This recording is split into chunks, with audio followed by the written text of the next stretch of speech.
Welcome to the Chasing Freedom Show. I'm Noah Evans, and on this show, I'm going to creatively break down real estate deals with top investors across the country to help you become closer to achieving financial freedom. Alrighty, let's get to it.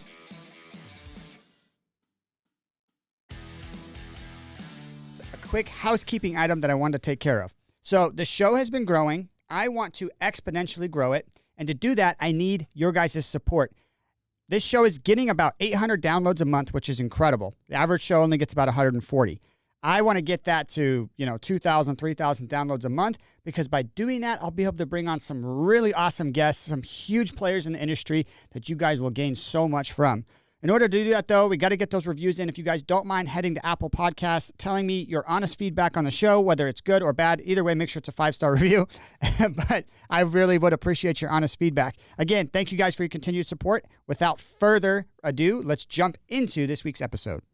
What's up, guys? Welcome back to the Chasing Freedom Show. Today, I have Leka Devatha with Rehabit Homes, Inc. I'm super excited for you guys to get to hear her story today because it's incredible. And you guys are going to be inspired by what she's built over the last decade. So without further ado, welcome to the show. Thank you, Noah, for having me. Absolutely. I'm super excited because your journey is really inspiring and you've built this massive real estate portfolio, and you've got all these other cool spinoffs that have come from that, all these other businesses, income channels. And so to me, like I really look up to that because I mean, at the end of the day, this entire show is called Chasing Freedom, and you're the perfect embodiment of that. So thank you. Absolutely. I'm excited to share. Yeah. So let's start with the why. Why real estate? Because you probably could have done anything, but you chose real estate. I was at the time at a job, just a corporate job at Nordstrom, which I absolutely loved. But at the end of the day, I would go home and it kind of felt meaningless to me because I wasn't making a difference in anybody's lives. Yeah. And I was just, a cog in a wheel, and it was just mundane and it was boring. And it was like, how am I inspiring people? Like, that's what I want to do. And then also I want to build wealth for my family. I want to leave a legacy. And I can't do that just doing what I'm doing. And that's kind of why I even thought about switching careers, like in the middle of my life. And so I started researching other things, and real estate just happened. Like, I didn't know anything about real estate. I thought my involvement in real estate would be as far as being a real estate broker, buying and selling homes, which I thought would be cool, but I was like, I think there's more. And that's when I heard a radio ad in my car driving to work one day about a company that flipped homes that was coming to Seattle for a presentation. And I was like, I need to go look at this. I need to go listen to them and see what they're about. Man, 30 minutes into it, it was blowing my mind, literally blowing my mind. They were talking about passive income, flipping homes, owning a rental portfolio. I'm like, you can own more than one home? I had no idea. It just like opened a whole new world to you. Oh, whole new world. Like, you can reconstruct homes. Like, people do that. I had no idea. That's how green I was. But just attending that one session and then going back for a longer session and then joining a mastery program and then really diving in and understanding the different facets of investing in real estate, that was it. I was hooked. So I love what you said. So you joined a mastery program. Yes. And then, because everybody is always curious, what was the cost of that mastery program? If you don't mind sharing, do you remember the name of it? Yeah, it was the Fortune Builders Mastery Program. Okay. And at that time, it cost like $25,000. So it was a big commitment, right? Like, it was a time commitment. It was a financial commitment. So I joined the program, and then about 3 or 4 months down the road, I quit my day job. I was quick. Like, I'm going to give this my all. Like, I can't have a full-time job and then work on this part-time. I have to give this my all. You were decisive. You went for it. I love that. I went for it. And I think that there's a common path for successful people. It's usually, one, we make the decision that we're all in, right? Like, we jump both feet in the deep end. And then 2, we pay for a mentor in one of 3 ways, right? Like, we either buy a program, and that costs money.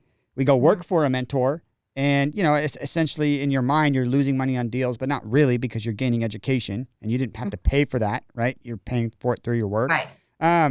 or you do it the hard way and you don't do either, and you think that you're going to figure it out through like internet education. You're just going to go try a bunch of stuff that you see on the internet. And I think that's the worst option. I feel like commit to a program or a mentor. Yeah. Yeah, absolutely. So, okay. So you make this commitment, you're all in. What happens next? Oh my gosh. Next. Okay. So there's really literally no roadmap, right? No one says you do A, B, and C and you'll get something in return. So I just had to figure it out. I basically took everyone for coffee that would even say yes for a 10-minute conversation. So escrow officers, right? Lenders, contractors, people that had other flips in the area.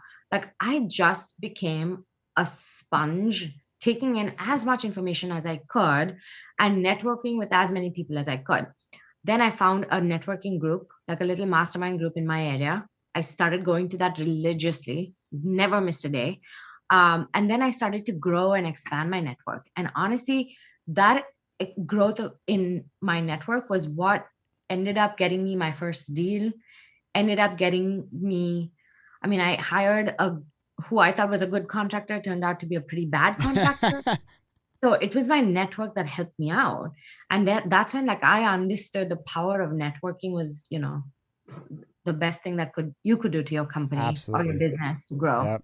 Yeah. So we have similar paths in that aspect. We were just talking about that. You bought into a program. I went and worked for a mentor. It's like almost the same thing, right? So, and then I got my first deal through my local real estate meetup group. I ended up finding a deal and the buyer was in that group, but I would have never known who would have bought that house or how that would have worked without going to that group. So what was your first deal? You went right into a flip.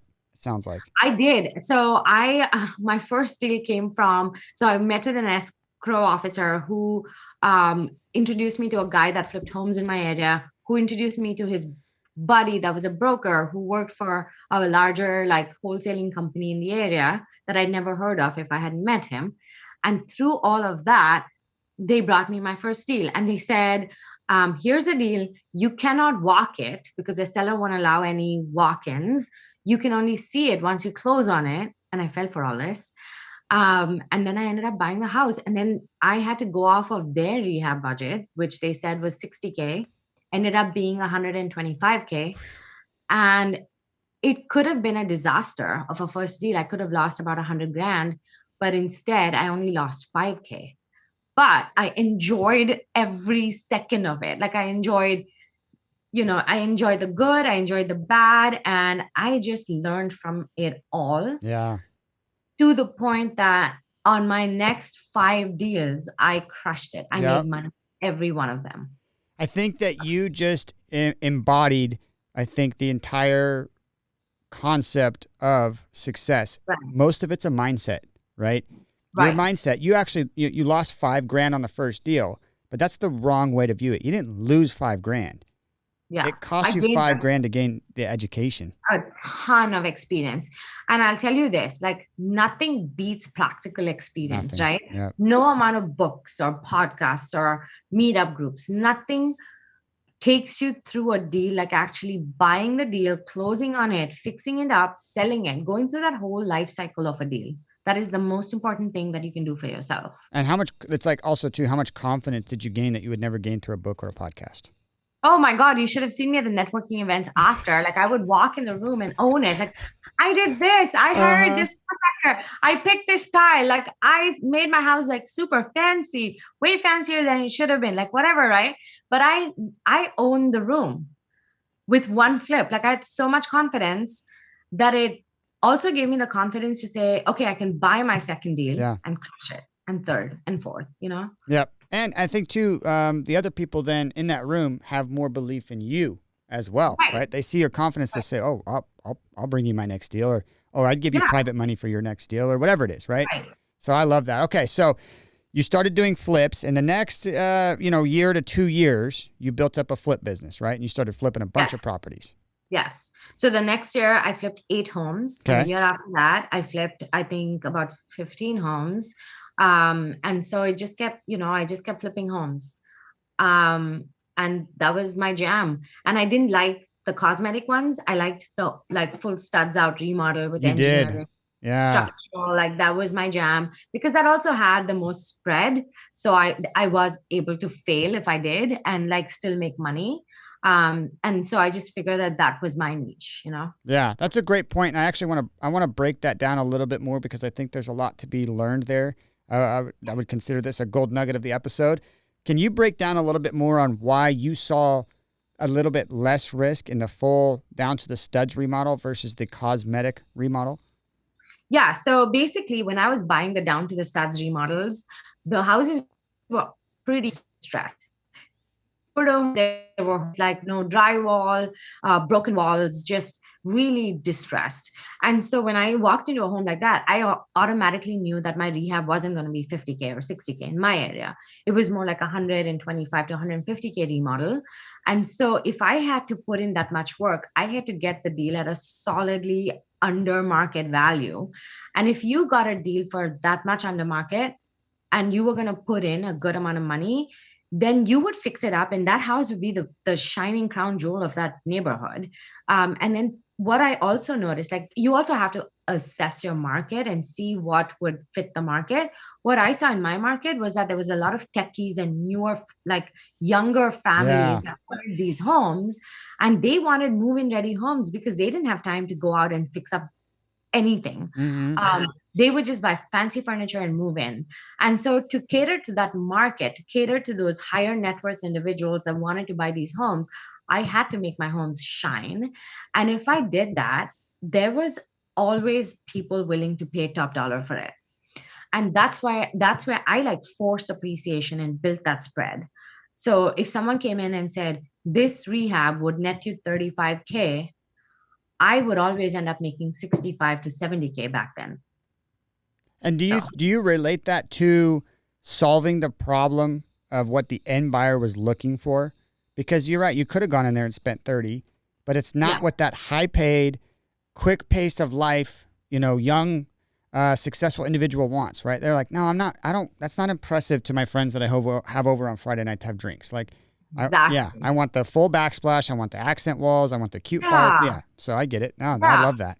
Do all the permitting right. Hire like licensed and bonded general contractors, because that automatically takes away all the headaches and the pain points of after selling the house, right? Like you don't want to get in lawsuits or whatever. So like 75 projects, no lawsuits, because I do good quality work, and quality is so important for me. Like I would never put a shabby house on the market because my name's going on that house. Yeah.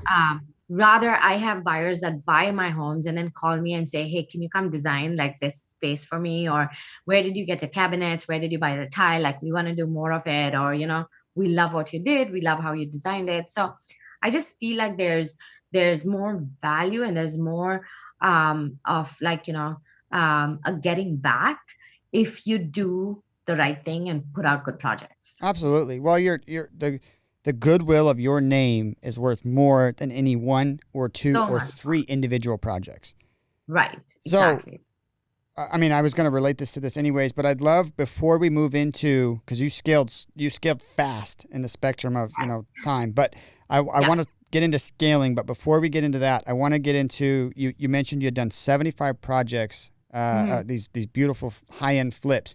What was the marketing strategy to get these in? What did acquisitions look like for you?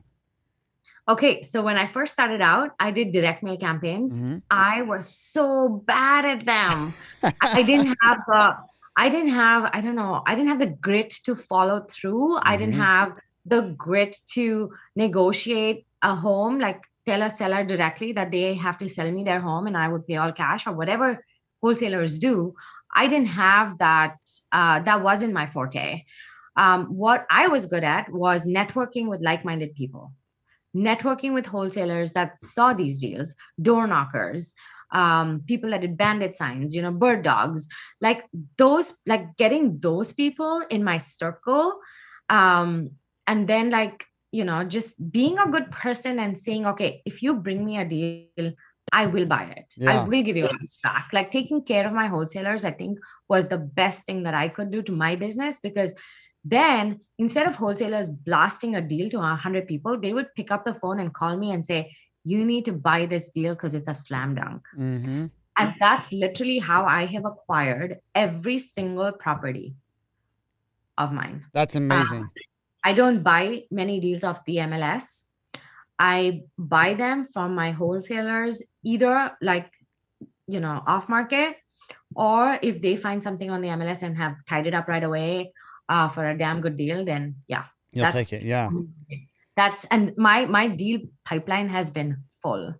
That's Never amazing. had to go out and look for a deal.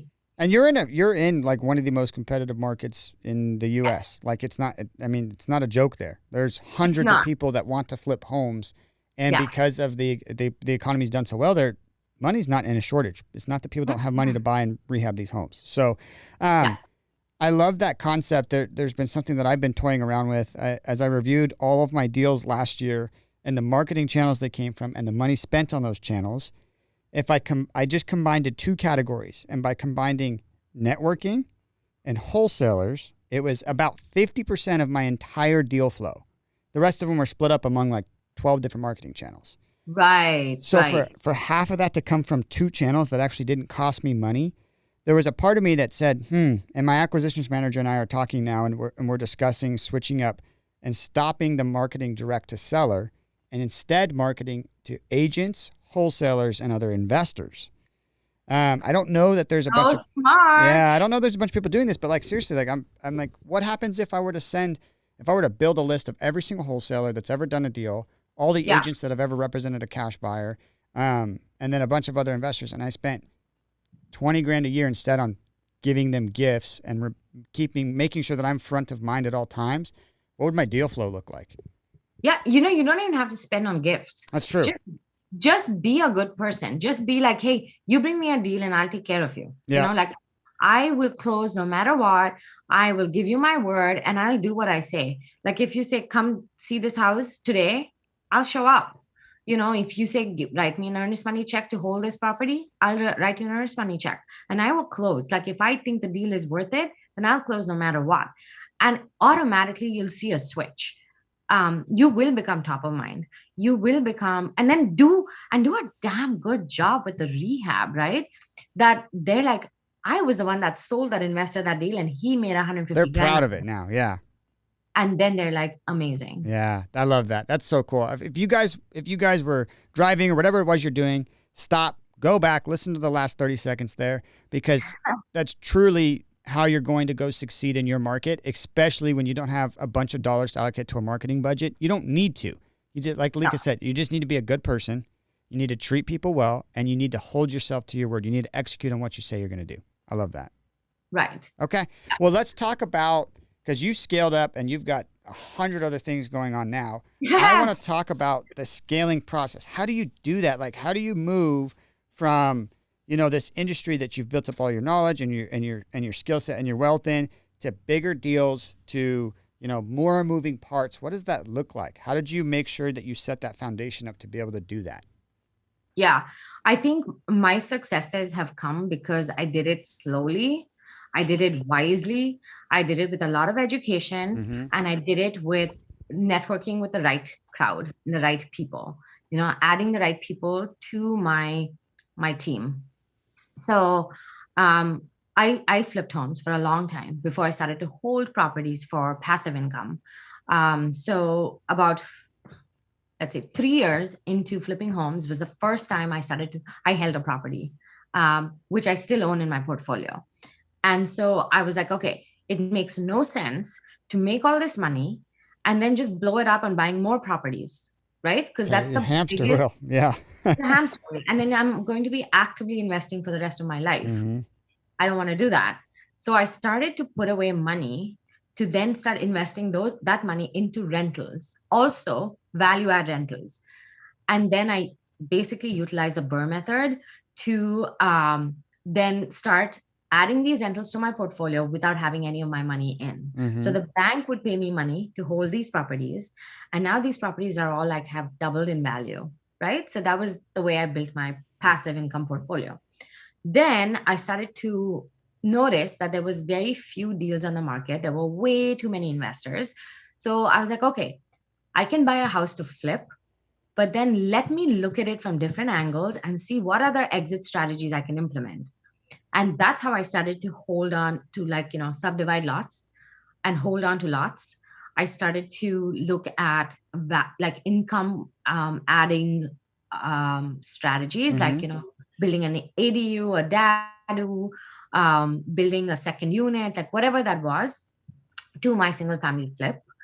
I started to take my single family flips and say, okay, let's not flip this home, let's just hold it, and turning them into rooming houses or adult family homes, or just like using a different strategy to hold on and make my mortgage Mm-hmm. work for me. And then I started to scale bigger. Texas. I bought a triplex that I'm converting to a fiveplex. Just cool, like implementing different strategies. Again, just to force appreciation, doing more with less, buying 5 deals instead of 15, but maximizing on every deal. Then I was like, okay, let's now go commercial. Mm-hmm. So, and I really wanted to learn about office buildings, because I think the best time to buy an office building is in the heart of a pandemic, where nobody is Absolutely. office buildings. So I ended up buying a killer office building in a great location for 700K under appraised value. Amazing. So, I did that. And now I just completed, or in the not completed, but I just completed my capital raise for my first syndication. So I scaled, but I scaled with what I knew best Mm-hmm. was value add in construction, and then how I could use that to basically do bigger deals and better deals. That's you built such a solid foundation, and it's almost like as you were taking me through that timeline, I was just like watching the blocks be built upon blocks until you had this skyscraper empire that you've built out. Okay, so I'd love to break down one of the creative deals. You'd mentioned you started looking for how do I do 5 deals but get more output than what 15 deals would have gave me. Can we break down one of those 5? And you mentioned a bunch of them. You mentioned the triplex you're turning into a 5 unit, or the office building. I'd love to hear a breakdown on Yeah. one of these deals. Okay, so let's talk about a deal that I did in a neighborhood called Shoreline, Washington. Okay. It is a very, very gentrifying, like up and coming neighborhood. It is about 20 minutes north of downtown Seattle, but it's beautiful, great schools. It's a very family oriented neighborhood, Mm-hmm. and it's close to the city. It's close to some cool beaches and parks and whatnot. So, just a good place to own a building, own a house. And it's skyrocketing. Like, I think last year, Shoreline appreciated about 30%. Oh my Oh, gosh. crazy. Um, but homes are still affordable to buy, right? Mm-hmm. So back in 2018, I bought a single family home for $550,000. I completely rehabbed it and I put it on the market. And I was talking to my stager who went to stage the home, and she was like, have you considered holding this? And, like, it's a really good house.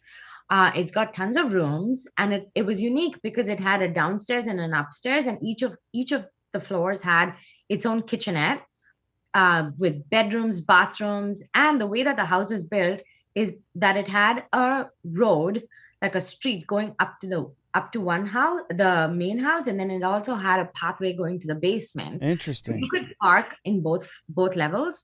So it was just a unique house, and it had a garage. And so she said, have you considered holding this? And I was like, let me think about that. So then I started researching ways on holding it. And I was like, sure enough, I can build a full other unit where the garage is, like, so tear down a garage and build like a third unit. And so I started the permitting process with the city.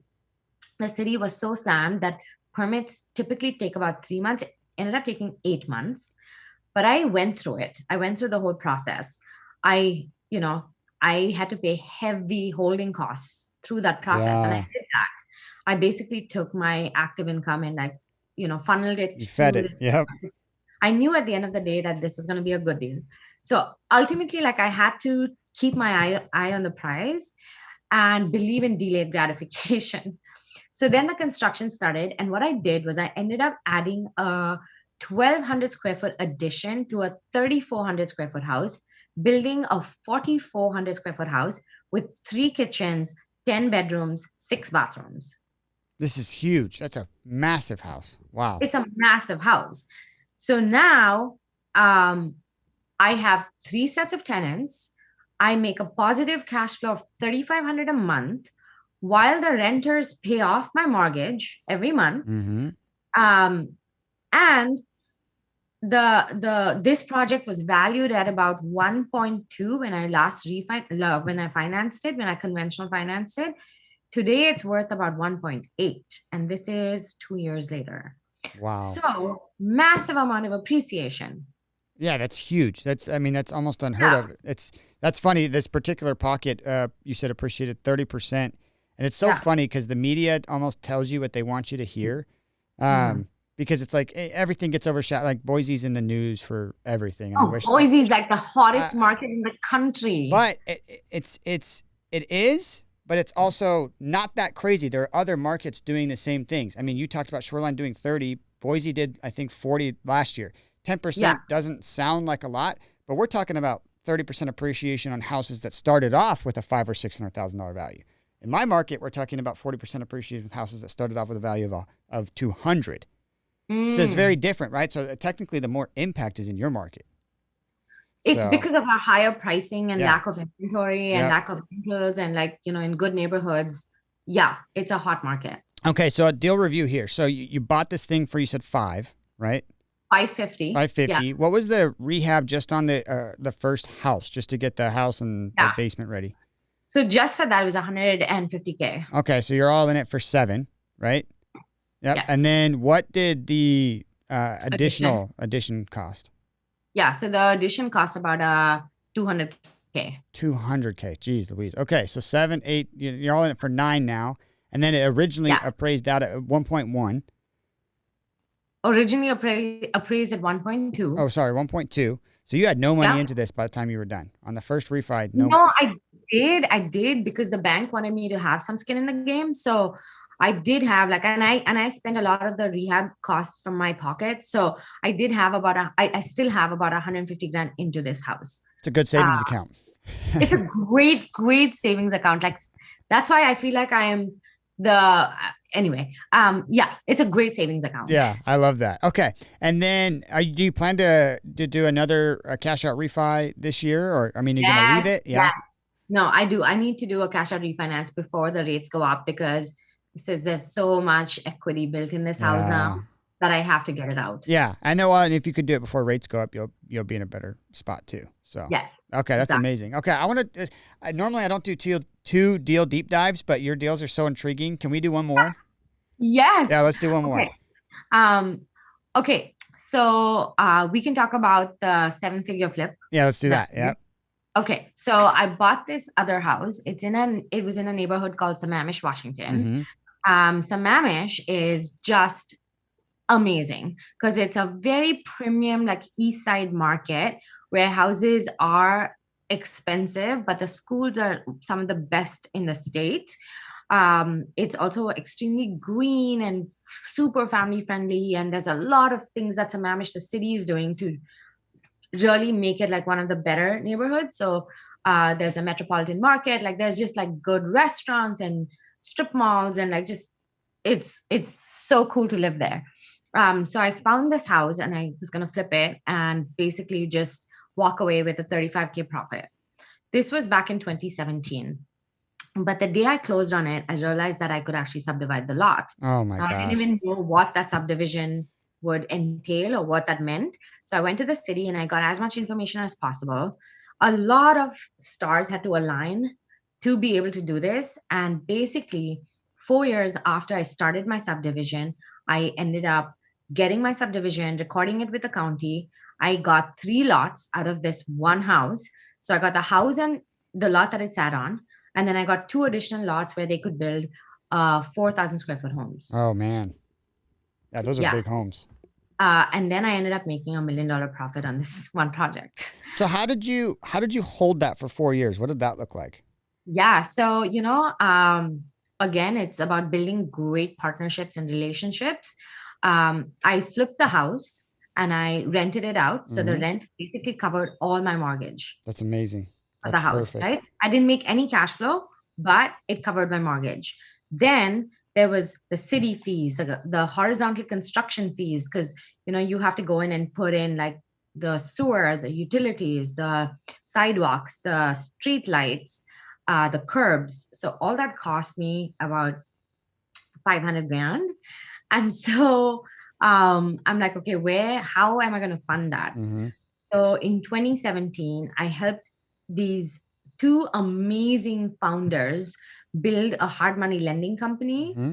And because of all the work that I put in to that company with them, they said, we'll fund you, we'll fund the construction costs. Just go ahead and do it. And That's so crazy.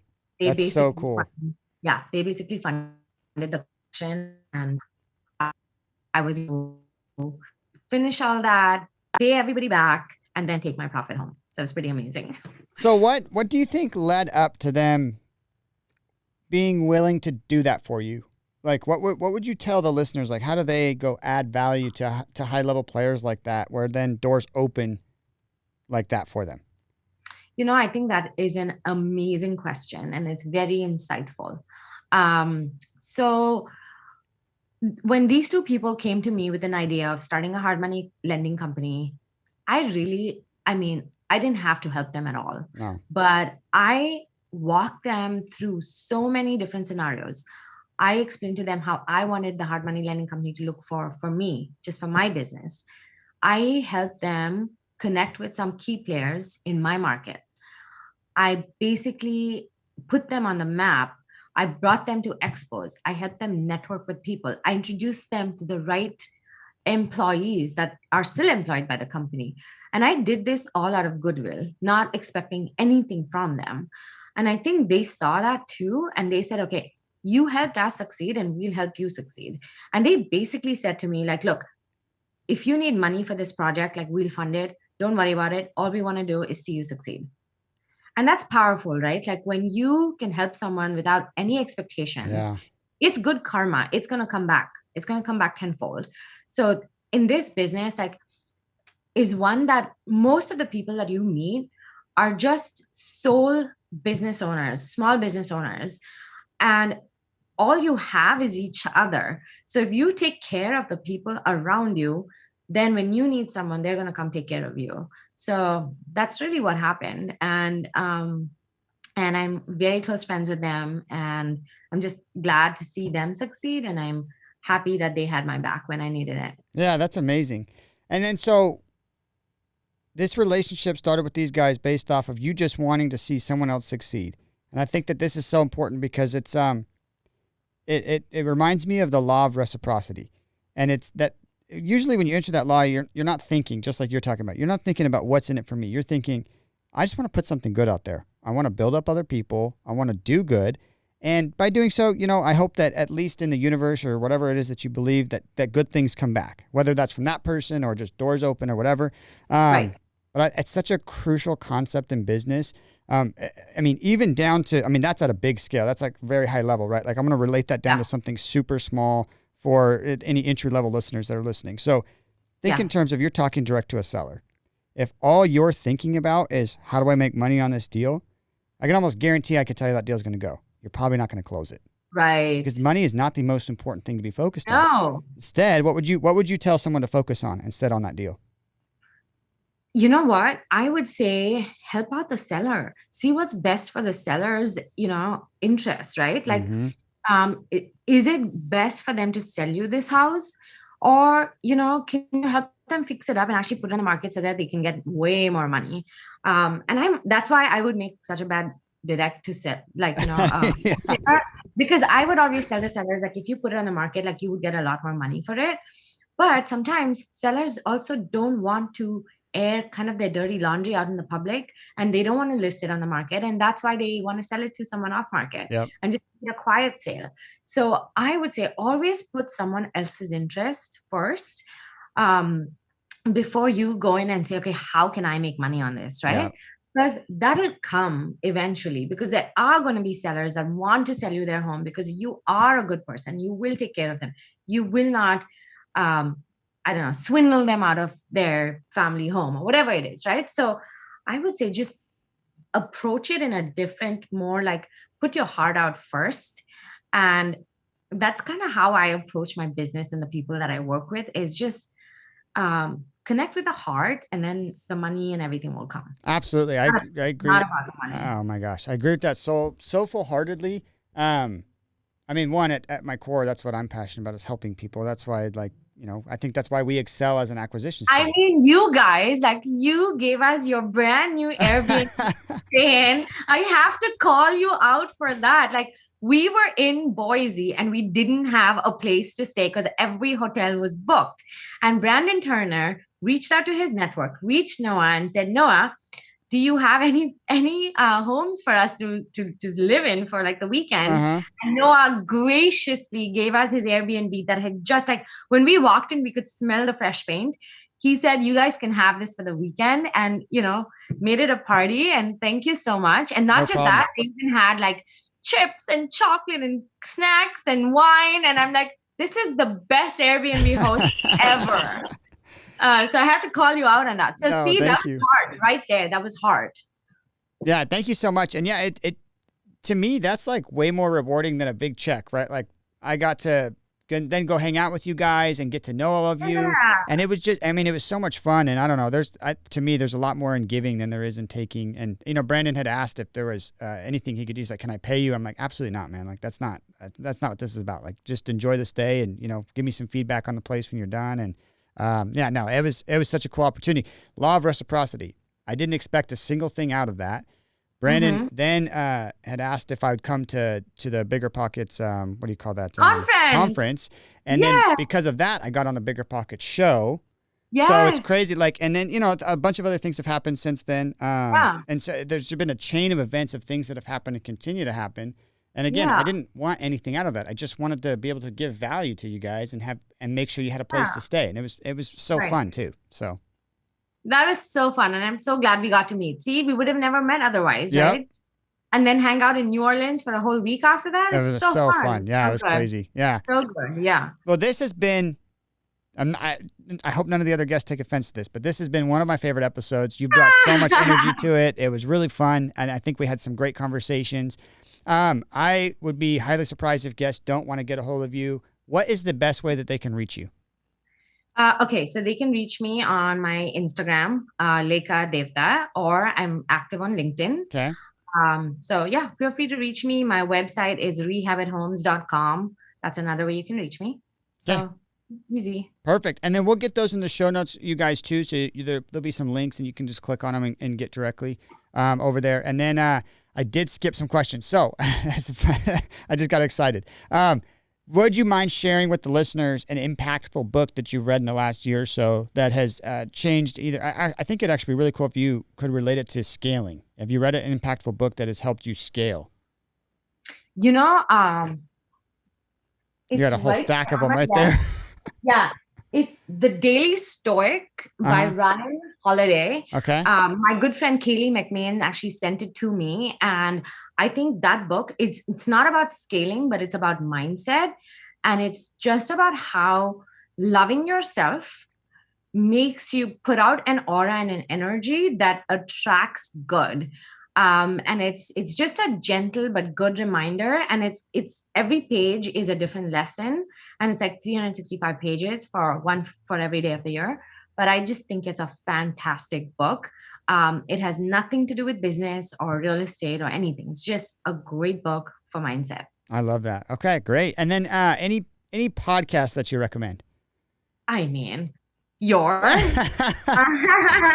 I love, honestly, the Bigger Pockets podcast. I love the Bigger Pockets Rookie podcast for anyone that's just starting out, because some great lessons to be learned, some great stories. I host a virtual meetup. It's not quite a podcast, but I bring in some amazing guests and we have live interviews, which you can later watch on YouTube if you didn't join live. But attend that, because those are so powerful, so stupid powerful. And is there a link to that on your website or social media pages? Yes, there is. Okay. And it's called the Real Estate at Work Meetup. We have a meetup page, so go join the meetup page. And then it's once a month. Okay, perfect. I think that'll be good for anyone listening if you guys want to go deeper. And then I just thought about this too. One thing that I always do, like if I hear a really awesome guest on a podcast show, I usually want to go like find their other podcast and piece together their whole story, right? Do you know what episode you were on the Bigger Pocket Show? So if they want to listen to more content from you, they can. Yes, it was episode 390. 390. Okay, cool. I just want to throw that out there because I know for me, like I hear someone awesome, I'm like, oh, what other shows are they on? And I want to go find everything and piece together their story. That's awesome. So, yeah. Well, thank you so much for coming on the show. We really appreciate you guys. There you guys have it. If you guys want to reach out, the links will be below. All right. Thanks for tuning into this week's episode, you guys. For more awesome real estate content, you can check out my Instagram. It's just Noah_Evans_real estate. It'll also be in the show notes. If you want to reach out to the guest, their contact information and websites and however else to get a hold of them will also be in the show notes. All of our podcast episodes get thrown up to YouTube. And for more awesome exclusive content, please go check out the website. We'll have that link in the show notes below as well. All right. Peace.